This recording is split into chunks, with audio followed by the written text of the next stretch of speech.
I think any time someone like me's up here talking about brand safety, it has to start from one point, and that point is to absolutely apologise. We've let a lot of people down in the industry, and we know that we need to do better, and we've recognised that. I think what I've seen though, over that course, from that period of time through to now, has been a change in the discussion.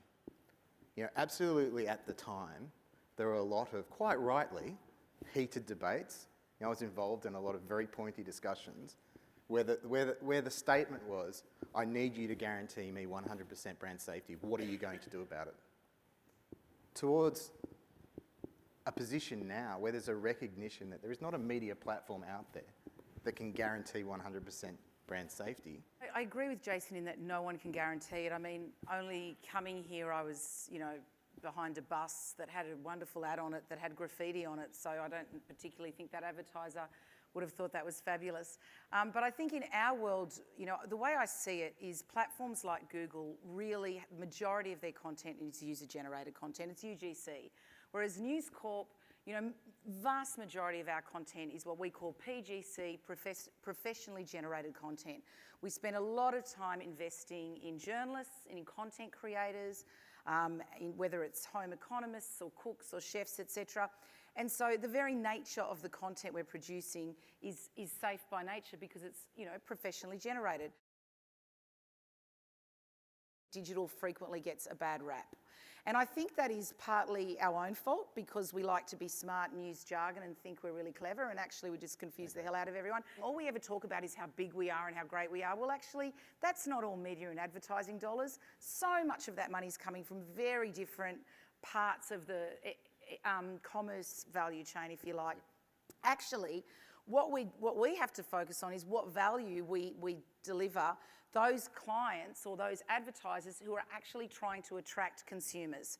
And the reality is in this country, 20 million Australians are on any digital platform a month. That's a Nielsen number, I didn't make it up, unique Australians, which is pretty much anyone over the age of 14 plus. Very small proportion now are not on some digital device.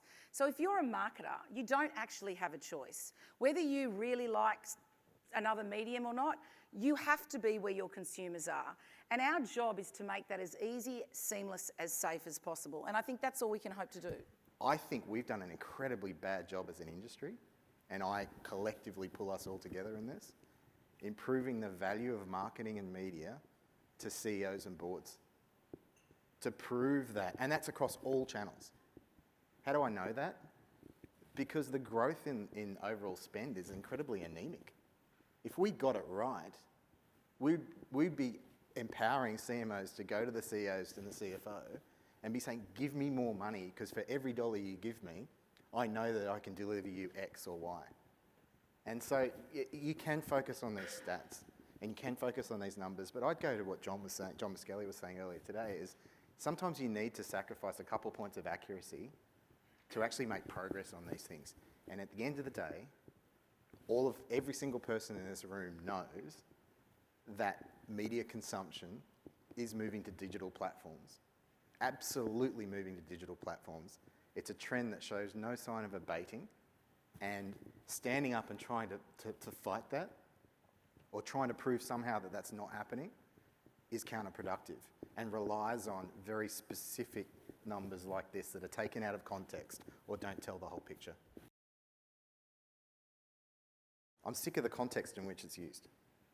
I challenge all of you. I'll tell you why transparency is rubbish as a word, as a term. Ask the question to anyone, set up a meeting tomorrow with the title, we need to solve transparency, and figure out what the responses to that are. Not one single response will be an answer to how to solve transparency. What will come back is ideas of how to solve ad fraud, viewability, contracts, customers. There's a lot of issues in our industry, don't get us wrong, or more broadly. There's a lot of open questions. But transparency is a brush that a lot of people are using to tar the industry with an incredibly negative context and consequences, and it's going to this lack of trust and lack of confidence. But it's so broad and it's used in many issues where the actual context of what you're trying to get to is completely lost. And it's almost like, you're throwing mud without actually trying to get to the solution. So just focusing on transparency, you're never going to get to an outcome. Do we have to have discussions on, all these issues like ad fraud, viewability, brand safety? Absolutely.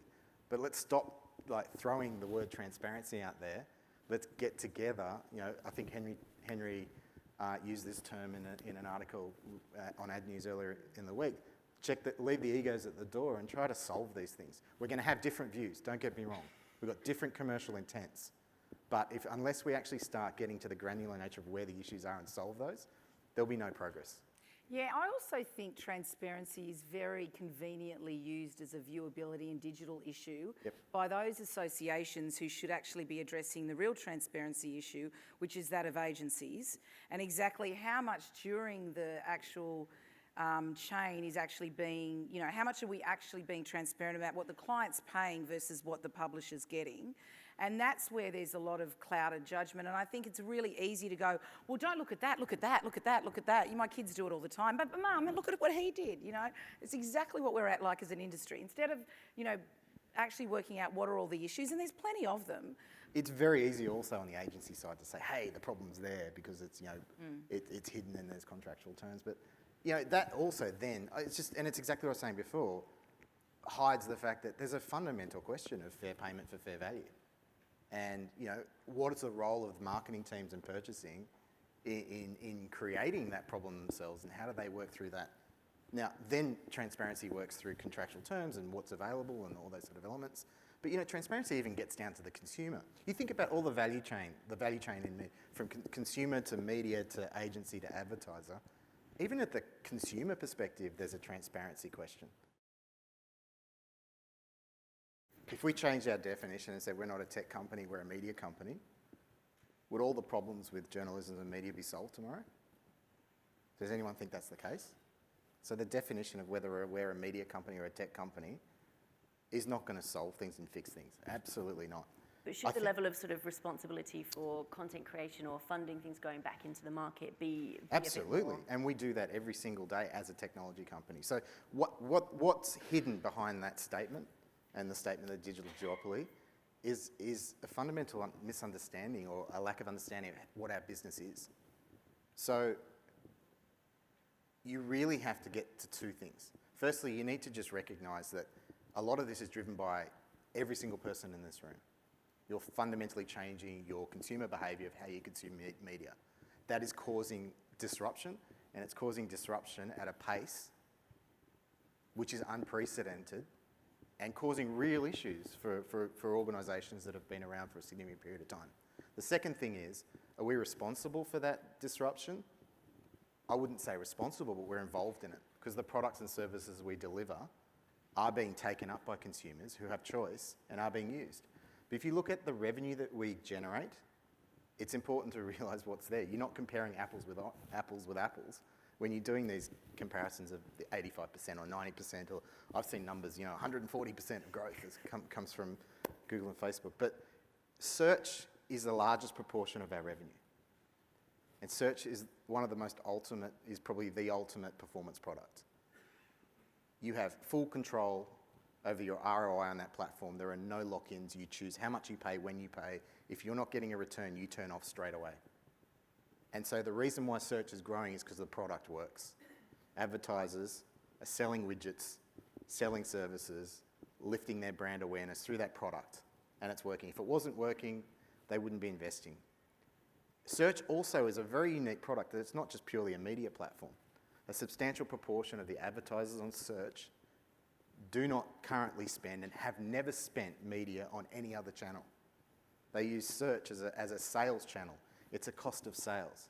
This could be small businesses, medium businesses, large businesses who are using it to activate an audience. So you can't say that the money that's actually coming through that proportion of search is being grasped or cannibalised or anything else from other organisations. But I don't think that's the question. The question is, are you, by saying you're a tech company, and definitely Google has changed its tune, as has Facebook in the last 12 months, but previously you've been very arrogant in saying we are a tech company and a tech company only, but very comfortable in taking the marketing dollars of those big organisations. And we're not saying you've got nothing to do with journalism, we get that. It's not about journalists, it's actually about the media or the advertising, if you like, value chain and how much of that you're taking. Now, I agree with you, there are elements of that where it's a new revenue stream and all power to you. But in the past, you've absolved yourself from any requirement to kind of be part of an industry or be part of metrics or be part of all of those things to do with that. And it's great that you're changing your tune, but you can't say because of the SMEs or the people using performance marketing to, that never used to spend, that allows us to just be a tech company. You're definitely a tech company, no one's questioning that, but you do actually have to take responsibility for the role you play, forget the media word, in the marketing landscape. Do we take responsibility? Absolutely, but we don't take principal risk. We're not a media organisation. We take responsibility of making sure that the technology allows an advertiser to link with the most appropriate audience so that they can get the attention that they need to deliver brand outcomes. No, it's just that you're having one image to the media, or to the advertising clients and to the agent. You've got one image at Brandcast, and then you've got another. The reality of where those audiences are fits across lots of different platforms. And all I'm saying is, I understand you're a platform, but if you're going to monetize on both sides, you've actually got to be, open to actually sharing that. And absolutely, the last 6 months, there's definitely been a lot of apologies and comments about that. But I do think that's where, if you're going to have James Corbyn open YouTube and Brandcast and make it all exciting and very media-like and fantastic, and invite people that fit the media mould, you've also got to accept the fact that you've also got a lot of people that are probably getting bigger audiences that don't fit those moulds that your clients want, that don't realise as though they're actually capturing those audiences. I disagree, because fundamentally we have held to our principle. I can tell this. What is YouTube? Why is YouTube special? I love it as a platform. My kids love it. There's 300 hours of content uploaded every minute onto the platform. When brand safety came out, immediately they were asked to say, you need to curate this. You need to protect this. No, You need to I'm manually. saying that, but No, there's a lot of people saying you need to manually review everything. And we said no, because we're not going to do it, because what we're proud of with that platform is it allows a diversity of voice, it allows a diversity of opinion, and we talk to advertisers about that. no question. But all I'm saying is you've got to be able to reconcile the two, and absolving yourself from being a marketing organisation and saying you're a tech organisation, then having events like that and only having the sexy, shiny stars at those events, when actually those audiences are potentially going to be purchased around environments that are like, reverend hate, and you're just going to end up, that's where the contradictions continue. And unfortunately, when Google sneezes, the rest of the industry gets a cold, and you can still kind of get your big revenue growths, and we are trying to explain the value of our local art market and local industry. And that's when you absolve yourself of those responsibilities and say, now we're a tech company, we all get the shits and go, well, good for you. I think that if we...